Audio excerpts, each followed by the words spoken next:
नमस्कार दोस्तों, स्वागत है आप सभी का शिखर सिविल सर्विसेज में। आज की क्लास में हम राज्य के नीति निर्देशक तत्वों की थ्योरी वाली क्लास लेने वाले हैं, जिसमें हम बहुत कुछ आज सीखेंगे। एग्जाम में किस तरीके से क्वेश्चन आते हैं ये भी देखेंगे, कौन से क्वेश्चन आ चुके हैं इसकी भी हम चर्चा करेंगे। तो अगर आप इस क्लास में पहली बार आए हैं तो चैनल को सब्सक्राइब कर लीजिएगा और बेल आइकन को प्रेस कर लीजिएगा, ताकि आने वाली हमारी वीडियो को नोटिफिकेशन आप तक जल्दी से जल्दी मिल सके। तो चैनल पर अगर आप आ चुके हैं तो चैनल पर अंत तक बने रहिए, क्योंकि आप अगर लास्ट तक बने रहेंगे तो बहुत कुछ सीख कर जाएंगे। तो ठीक है, चलिए शुरू करते हैं आज की क्लास को। राज्य के नीति निर्देशक तत्व।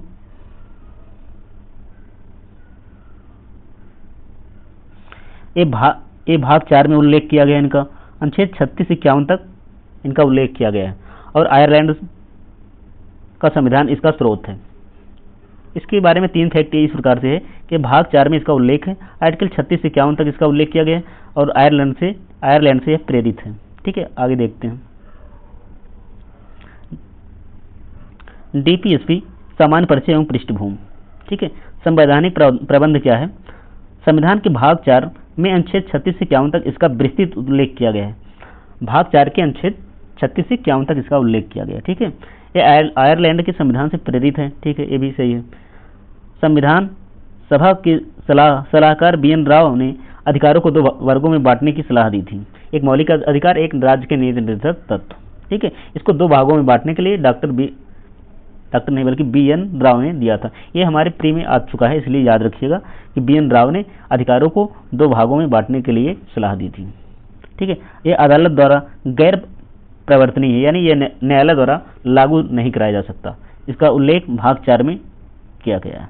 ठीक है, मूल उद्देश्य एवं प्रदर्शन क्या है इसका उद्देश्य है कि राज्य को कल्याणकारी राज्य बनाना है। ठीक है, जनता के हित तथा आर्थिक सामाजिक लोकतंत्र की स्थापना करना। ठीक है, इसमें संपूर्ण संविधान का दर्शन एवं उच्च आदर्श पाया जाता है। डीपीएस में क्या है, संविधान का दर्शन एवं उच्च आदर्श पाया जाता है। अगली स्लाइड को देखते हैं। विभिन्न विचारकों का क्या कथन है। ये भी क्वेश्चन में हमारे प्री में आया है, इसलिए मैंने इसको शामिल किया है। इसको आपको याद करना ही पड़ेगा, क्योंकि अगर क्वेश्चन को अधिक से अधिक सॉल्व करना है तो कुछ याद करना पड़ेगा, रटना पड़ता है। तो सामान्य सी बातें तो रटना पड़ता है, तो रटिएगा तभी याद होगा। ठीक है, तो शुरू। राज्य नीति निर्देशक तत्वों का बहुत बड़ा मूल्य है। ठीक है, ये भारतीय राज्य व्यवस्था के लक्ष्य आर्थिक लोकतंत्र को निर्धारित करते हैं, जैसे कि राजनीतिक लोकतंत्र में प्रकट होता है। ठीक है, इसको याद रखिएगा। अब इसको डॉक्टर BR अम्बेडकर ने बोला था। आर्थिक लोकतंत्र इतना याद रखेंगे, आर्थिक लोकतंत्र को किसने बोला था, डॉक्टर BR अम्बेडकर। तो भी आप बना लेंगे क्वेश्चन। ठीक है, आगे देखते हैं। निर्देशक तत्व सामाजिक क्रांति के उद्देश्यों के प्राप्त के प्रमुख माध्यम हैं। इसको अब इस तरीके से याद रखिएगा, सामाजिक क्रांति को ग्रेनविल ऑस्टिन ने बोला था। डीपीएसपी को सामाजिक क्रांति ग्रेनविल ऑस्टिन ने बोला था। आर्थिक लोकतंत्र डॉक्टर BR अम्बेडकर ने बोला था। ठीक है, थोड़ा थोड़ा सा याद रखेंगे, पूरा तो लाइन तो याद नहीं रख सकते, लेकिन इतना रखेंगे तो याद आ जाएगा। तीसरा देखते हैं, BN राव ने क्या बोला था। नीति निर्देशक तत्वों का राज्य के प्राधिकारियों के लिए विशेष शैक्षिक महत्व का है। ठीक है, मैंने तीनों जो बताया है, तीनों विचारकों का कथन ये प्री में आ चुका है, इसलिए याद रखिएगा और रट लीजिएगा अगर याद ना हो तो। नीति निर्देशक तत्वों का त्रिविधिक वर्गीकरण करते हैं। एक सामाजिक तत्व, एक समाजवादी तत्व, एक गांधीवादी, एक उदारवादी। इसमें उसका उद्देश्य सामाजिक आर्थिक न्याय सुनिश्चित करना है। ठीक है, समाजवादी तत्व का। इसमें अनुच्छेद 38, 39 का 41, 42, 43 और 43 का और 47 शामिल है समाजवादी में। और गांधीवादी में क्या है, 40, 43 खा और 46, 47, 48 शामिल है अनुच्छेद। इसको भी हम विस्तृत रूप में पढ़ेंगे, तो ऐसे जान लेते हैं कौन कौन सा गांधीवादी में शामिल है, कौन सा समाजवादी में और कौन उदारवादी में। उदारवादी का उद्देश्य है आधुनिक एवं प्रगतिशील समाज की स्थापना करना। ठीक है, इसमें अनुच्छेद 44, 45, 48 का 49, 50, 51 शामिल है। तो आगे देखते हैं इसकी व्याख्या किया गया है। महत्वपूर्ण अनुच्छेद इस प्रकार से हैं। 36 में क्या है, अनुच्छेद 36, आपको एक जो 36 से लेकर 51 तक अनुच्छेद हैं सबको जबान पे रटे होने चाहिए, तभी आप क्वेश्चन बना पाओगे। ऐसे नहीं है कि आप 2-4 याद कर लिए, कि 40 याद कर लिए और 48 याद कर लिए और कुछ इस प्रकार से 45 याद कर लिए, तो इससे काम नहीं बनने वाला है। इसलिए सभी आर्टिकल को आपको याद करना है, तो याद करिएगा। अब किस प्रकार से आप याद करेंगे ये आपको डिसाइड करना है, ठीक है। चलिए मैं बताता हूँ अगला क्वेश्चन। अनुच्छेद 36, नीति निर्देशक तत्वों के संदर्भ में राज्य की परिभाषा। इसमें क्या अनुच्छेद 36 में बताया गया राज्य की परिभाषा। राज्य मतलब कोई संवैधानिक संस्था हो गई, या पंचायत हो गई, पंचायती राज, या नगर निगम हो गया, या कोई सरकारी संस्था हो गई। तो ये सब मिलकर एक राज्य का निर्माण करते हैं। ना कि ओनली कोई बोल दे कि गवर्नमेंट राज्य का निर्माण करती, तो ऐसा नहीं है, बल्कि उसमें सभी संस्थाओं का योगदान होता है। गवर्नमेंट जो संस्थाएं हैं, जो नगर निगम है, नगर पंचायत है, तो ये सब मिला के सरकार का निर्माण होता है, ठीक है। अब 37वां देखते हैं क्वेश्चन। यह अदालत द्वारा अप्रवर्तनीय है, पर शासन में मूलभूत है। 37वां में बताया गया है कि जो डीपीएसपी है न्यायालय द्वारा लागू नहीं कराया जा सकता। कि ऐसा नहीं है कि इसमें डीपीएसपी में दिया गया है तो सुप्रीम कोर्ट बोले कि नहीं इसको लागू करिए ही। हाँ, उसके लिए सलाह दे सकती है, लेकिन ऐसा नहीं मतलब प्रेशर बना सकती नहीं इसको लागू करना ही है, ठीक है। और ये मूलभूत यानी आवश्यक है, समाज के लिए आवश्यक है। आर्टिकल 38 को देखते हैं। यह है राज्य सामाजिक, आर्थिक, राजनीतिक न्याय द्वारा लोक कल्याण में अभिवृद्धि करेगा। इसमें बताया गया 38 में राज्य सामाजिक, आर्थिक और राजनीतिक न्याय दिलाने का प्रयास करेगा, ठीक है। 38 का में देखते हैं क्या है। 38 का नहीं बल्कि 39 में देखते हैं। 39 में है आजीविका के प्रमुख साधनों, भौतिक संसाधनों का उचित वितरण, स्त्री पुरुष को समान कार्य के लिए समान वेतन, ठीक है। 39 को हम दोबारा देखते हैं। 39 में है कि आजीविका के पर्याप्त संसाधन, ठीक है, और भौतिक संसाधनों का उचित वितरण, स्त्रियों पुरुषों को समान कार्य के लिए समान वेतन, और 39 में इसका उल्लेख किया गया। 39 का में देखते हैं। 39 का जो है हमारा 42वां संविधान संशोधन 1976 के द्वारा जोड़ा गया था, ठीक है। इसको भी याद रखिएगा।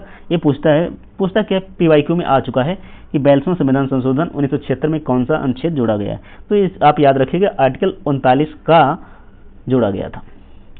39 का में क्या है, समान न्याय एवं निःशुल्क कानूनी सहायता के उपबंध 42वां संविधान संशोधन 1976 द्वारा शामिल किया गया। आगे देखते हैं अनुच्छेद 40 क्या है, ग्राम पंचायतों का गठन तथा उन्हें स्वायत्त शासन की इकाइयों के रूप में शक्ति देना। आर्टिकल 40 में यही बोला गया पंचायतों को गठन किया जाएगा, ठीक है। आर्टिकल 41 देख लेते हैं। कुछ दशाएं कौन से हो सकते हैं, बुढ़ापा, बेरोजगारी, बीमारी में काम एवं शिक्षा और लोक सहायता पाने का अधिकार होगा। आर्टिकल 41 में यही बताया गया है कि राज्य जो है कुछ दशाएं ऐसी होंगी, जैसे बुढ़ापा हो गया, कोई बीमार हो गया, या बीमारी है या बेरोजगारी है, तो उसमें राज्य क्या करेगी, काम, शिक्षा और लोक सहायता देने का प्रयास करेगी, ठीक है। 42वां क्वेश्चन देख लेते हैं। काम के न्याय संगत और मनावैचित दशाएं एवं प्रसूति सहायता एवं महिलाओं के प्रसूति के समय उन्हें सहायता राज्य करेगी। आर्टिकल 43 और 43B में क्या है देखते हैं। कर्मचारियों के लिए निर्वाह मजदूरी 43 में एवं कुटीर उद्योग की व्यवस्था राज्य करेगा। और 43B में उल्लेखित सहकारी समितियां, 43B जो था हमारा 97वें संविधान संशोधन 1976 के द्वारा लागू किया गया। 1976 नहीं, 97वें संविधान संशोधन 2011 के द्वारा लागू किया गया था सहकारी समितियां 43B को, ठीक है। अब 44वां आर्टिकल 44वां देखते हैं। भारत के समस्त नागरिकों के लिए एक समान नागरिक संहिता लागू करने का प्रयास करेगा। आर्टिकल 44 में बताया गया है कि राज्य यूसीसी लागू करने का प्रयास करेगा। आर्टिकल 45 देख लेते हैं। 6 वर्ष से कम आयु के बच्चों को शुरुआती देखरेख एवं शिक्षा का उपबंध राज्य करेगा। ये सब राज्य के बारे में मतलब प्रावधान किया गया कि राज्य करने का प्रयास करेगा। आर्टिकल 45 में है कि 6 वर्ष से कम के आयु के बच्चों को शुरुआती देखरेख और शिक्षा का उपबंध करेगा। तो क्या है, हमारा 86वां संविधान संशोधन 2002 के द्वारा इसको जोड़ा गया था, आर्टिकल 45 को। ठीक है, अब 46 को देख लेते हैं। आर्टिकल 46 है, SC ST एवं अन्य दुर्बल वर्ग की शिक्षा और अर्थ संबंधी हितों को आवृत्ति। आर्टिकल 46 में बताया गया कि SC ST एवं अन्य दुर्बल वर्ग के शिक्षा एवं आर्थिक हितों को राज्य बेहतर बनाने का प्रयास करेगी। आर्टिकल 47 है, पोषाहार, जीवन स्तर में सुधार एवं मादक पदार्थों व शराब पर प्रतिबंध। आर्टिकल 47 में बताया गया पोषक आहार का राज्य व्यवस्था करेगी और जीवन स्तर में सुधार का प्रयास करेगी। साथ साथ मादक पदार्थ यानी जो नशीली चीज़ें हैं उन्हें सरकार रोक लगाने का प्रयास करेगी। अब बिहार में जो शराबबंदी कानून है, आर्टिकल 47 का ही प्रयोग करके राज्य सरकार ने लागू किया है कि शराब को बंदी किया जाए ऐसा, लेकिन वहाँ पर पूरी तरह से लागू तो किया गया है, लेकिन पूरी तरह से प्रतिबंध नहीं है, क्योंकि वहाँ पर भी ब्लैकमेल में लोग बेचते हैं, तो फिर क्या ही बंद करने से उसका मतलब है। ठीक है, देखते हैं आर्टिकल 48 को देखते हैं। 48 में है कृषि एवं पशुपालन का गठन संगठन एवं गोवध का निषेध। 48 में 48 में है पर्यावरण वन एवं वन्य जीवों की संरक्षण। 48 जो हमारा था, ये 42वां संविधान संशोधन 1976 के द्वारा जोड़ा गया था। आर्टिकल 50 को देखते हैं, राज्य के लोक सेवाओं में कार्यपालिका से न्यायपालिका का पृथक्करण। आर्टिकल 50 में बताया गया है कि कार्यपालिका एवं न्यायपालिका का पृथक्करण रहेगा। आर्टिकल 51 में है अंतर्राष्ट्रीय शांति और सुरक्षा की आवृत्ति तथा मध्यस्थता हेतु विवाद निपटारा। अंतर्राष्ट्रीय शांति और सुरक्षा के लिए ये बताया गया है कि आर्टिकल 51 में अंतर्राष्ट्रीय शांति सुरक्षा को बनाए रखने का राज्य प्रयास करेगा। आगे देखते हैं डीपीएससी में प्रमुख संवैधानिक संशोधन क्या हुए हैं, देख लेते हैं। ये बहुत इंपॉर्टेंट है क्योंकि ये हमारे एग्जाम में आता है, इसलिए इसको भी याद रखना बहुत ही महत्वपूर्ण है, याद रखना है। चलिए बताते हैं कब कब क्या क्या जोड़ा गया, क्या क्या हटाया गया। तो देखते हैं 42वां संविधान संशोधन 1976, इसमें ज़्यादा चीज़ें जोड़ी गई। 42वां संविधान संशोधन 1976 में क्या क्या जोड़ा गया मैं बताता हूँ, उसको ध्यान से सुनिएगा। 4 नए अनुच्छेद जोड़े गए। ठीक है, इसमें क्या पहला अनुच्छेद था, अनुच्छेद 39F, बच्चों के स्वास्थ्य एवं विकास के अवसर का प्रयास करेगा राज्य। 39F, ठीक है। और आर्टिकल 39 कैपिटल ए, समान न्याय एवं मुक्त कानूनी सहायता। आर्टिकल 43A में क्या है, उद्योगों के प्रबंधन में मजदूरों की भागीदारी। फिर 48A में देखते हैं पर्यावरण एवं वन्यजीव संरक्षण। तो इसको याद रखिएगा कि 42वां संविधान संशोधन 1976 के द्वारा 4 नए अनुच्छेद जोड़े गए। कौन कौन से? एक आर्टिकल 39F, 39 क्लाज F और आर्टिकल 39A, उसके बाद आर्टिकल 43 क्लाज ए और आर्टिकल 43 नहीं बल्कि 48A जोड़ा गया। ठीक है, आगे देख लेते हैं और फिर क्या जोड़ा गया था। फिर 86वां संविधान संशोधन 2002, इसके द्वारा क्या जोड़ा गया, आर्टिकल 45 की विषय वस्तु बदली गई। 6 वर्ष से कम की आयु के बच्चों को शिक्षा एवं प्राथमिक देखरेख का अधिकार दिया गया। ठीक है, इसके तहत आर्टिकल 41 ये मूल अधिकार बना। आर्टिकल 41 नहीं, सॉरी आर्टिकल 41 नहीं बल्कि 48 नहीं 21A है, 21A के तहत मूल अधिकार बनाया गया। आर्टिकल 21A में यह है कि 6 से 14 वर्ष के बच्चों को शिक्षा का अधिकार दिया जाएगा। ठीक है, आगे देखते हैं 97वें संविधान संशोधन 2011 में क्या प्रावधान किया गया। 2 सहकारी समितियों की स्थापना का प्रयास किया गया 97वें संविधान संशोधन द्वारा। आर्टिकल 43B जोड़ा गया, इसके तहत सहकारी समितियों, कोऑपरेटिव सोसाइटी के स्वैच्छिक गठन, स्वायत्त एवं संचालन एवं व्यवसायिक प्रबंधन को बढ़ावा देना। ठीक है, आगे देखते हैं मूल अधिकार और नीति निर्देशक तत्वों में क्या अंतर है, इसको भी याद रखना बहुत इंपॉर्टेंट है। मूल अधिकार और डीपीएसपी में क्या अंतर है। ठीक है, तो इधर देखते हैं विषय आधार है क्या, मूल अधिकार नीति निर्देशक तत्व। ठीक है, मूल अधिकार है भाग 3 के अनुच्छेद 12 से 35 तक इसका उल्लेख है। मूल अधिकार क्या है, भाग 3 के अनुच्छेद 12 से 35 तक उल्लेख है। यहीं डीपीएसपी भाग 4 के अनुच्छेद 31 से 51 तक इसका उल्लेख है। मूल अधिकार नागरिकों को दिए गए व्यक्तिगत अधिकार हैं, बल्कि डीपीएसपी राज्य को सौंपे गए कल्याणकारी दायित्व हैं। मूल अधिकार हमारा परिवर्तनीय है, जो न्यायालय द्वारा लागू किया जा सकता है, लेकिन हमारा डीपीएसपी जो है अपरिवर्तनीय है, इसे कोर्ट द्वारा जबरदस्ती लागू नहीं कराया जा सकता। मुख्य रूप से राजनीतिक लोकतंत्र की स्थापना करते हैं। जो हमारे मूल अधिकार हैं मुख्य रूप से राजनीतिक लोकतंत्र की स्थापना करते हैं, वहीं हमारे डीपीएसपी हैं जो सामाजिक आर्थिक लोकतंत्र की स्थापना करते हैं। प्रकृति समानता नकारात्मक है।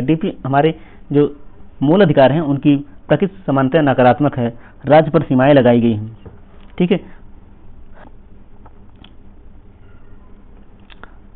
प्रकृति डीपीएसपी की देखते हैं, प्रकृति समानता सकारात्मक है, राज्य हेतु निर्देश दिए गए हैं। तो आगे देख लेते हैं, लास्ट पेज है हमारा, इस पेज में देखते हैं डीपीएसपी के बारे में क्या बताया गया। डीपीएसपी का महत्व एवं निष्कर्ष क्या है। डीपीएसपी हमारे शासन की आधारशिला है।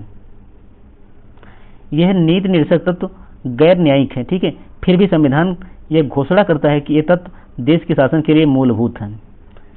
एक गैर न्यायिक होने के साथ साथ होने के बाद भी ये भी मूलभूत हैं, मतलब देश के लिए जरूरी हैं। डीपीएसपी